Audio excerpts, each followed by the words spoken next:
Hey, let's be naughty and talk about the YA Mafia, who are clearly out to get you and your chances for being published in the future, if you're a reviewer, that is. I mean, of course, what else would they be doing other than doing like hits on other crime families and things like that, which is really, it would be much more fun to have a discussion about a YA Mafia that was a bunch of fiction writers who carried gats and were just blowing away people and cops and stuff like that. It would be much more fun.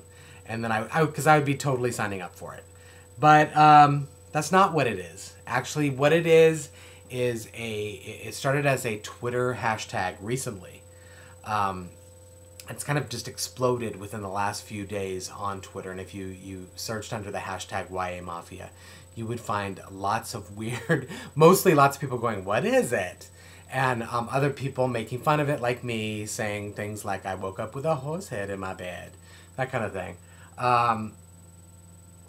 But what it really it's what people think it is that there are a certain group of YA authors who have sort of an ultimate control over the community, and that as they see bad reviews pop up, they're making a list, and those reviewers are no longer going to be eligible for being published as authors in the future.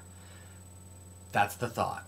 What the YA Mafia really is a myth. Number one, and I'll tell you why. Well, I'll tell you how it started, actually, because I've talked about it a little bit before, is that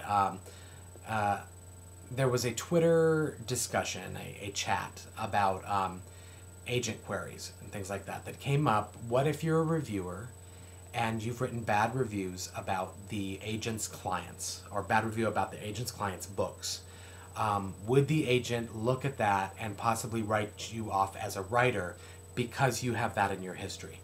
There were at least one or two agents, maybe possibly three or four, I don't know how many it went up to, that did in fact say that they would not sign a reviewer who had written negative reviews of their client's work because they felt like it would be a conflict of interest to have sort of a like squabbling possibly within the group, and it kind of makes sense that you wouldn't want to have to worry about keeping your authors apart because they were so, they possibly wouldn't like each other, whatever. That's kind of how it started, and people were like shocked. They were like, "What? How is that possible? That's not right. I should be able to write whatever I want to write. This is a free country." But the truth is, and I've said this before too, is that in any business in this country, if you say bad crap about someone else, and then you expect to come in and work with that person, it's probably not going to happen. It just doesn't make sense. It's like when you sit down to interview someone and you ask them, "Why did you leave your last job?" And they say, "I left because those people were douchebags." You're not going to hire them either. You need to put sort of your best foot forward and be professional.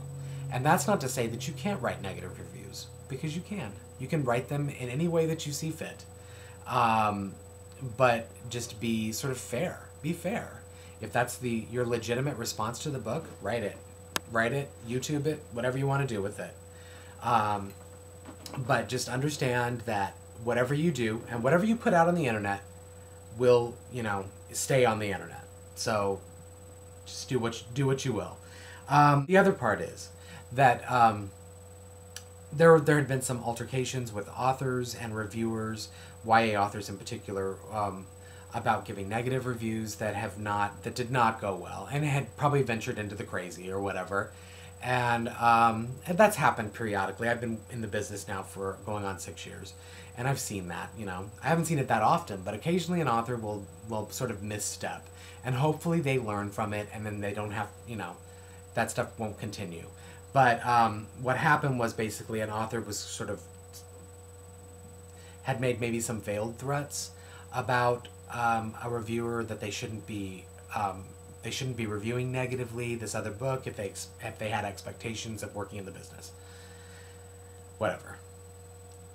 Don't extrapolate. Don't take that author's work and say, YA authors do this one thing. These 8,000 YA authors shouldn't do what this one does. And they all do it. it's ridiculous. The extrapolation is the problem. So it's too wide of a gap to include everyone in one person's, you can't stereotype based on one event, is what I'm saying. So that's where it came from. And I'll tell you why exactly the YA Mafia is a myth and why it's such a huge myth. And that is to say that if there is a core group of YA authors who are determining whether or not you have a future career as an author, that would imply that they had power.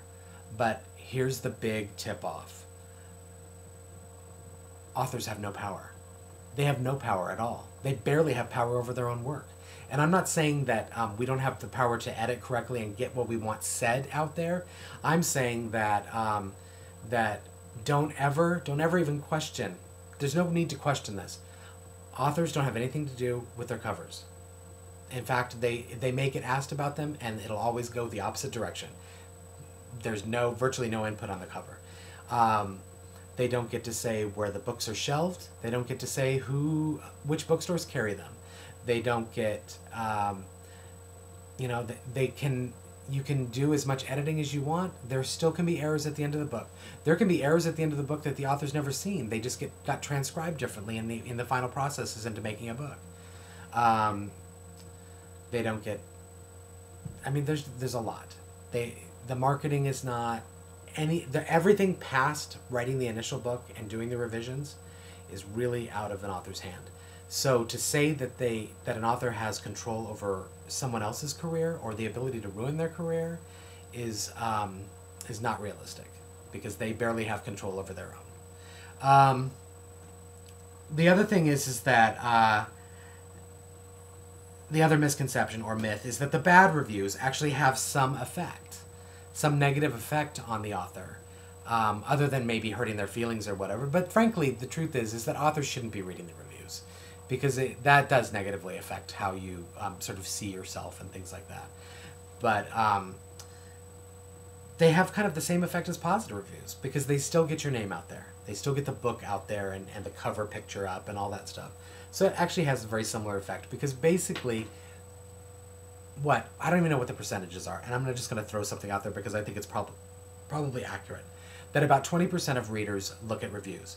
It's just like movies. How do you make your decisions about what movies you're going to go see? Do you look in the newspaper and go, oh, this got bad reviews, I'm not going to go see it, when it looks really awesome on their preview?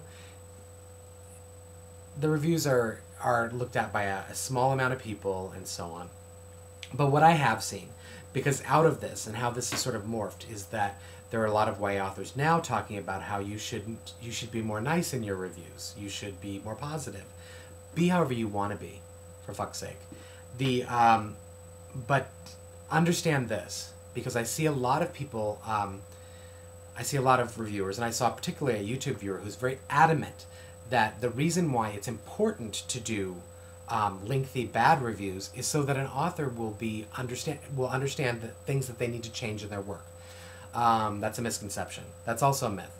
Authors don't learn anything from bad reviews any more than they learn from good reviews, because by the time you're reviewing a book, that book has been through so many processes that the author's probably writing their fourth book. If there's bad habits that are remaining, it's probably going to stay there, because they're not going to learn anything from your review, because that book was written 5 years ago. It's too far of a gap to say, oh, I get it, now I'm going to write differently. No, you've got 3 more books coming your way, and they're all going to be written the same way. So that's the YA Mafia thing. It's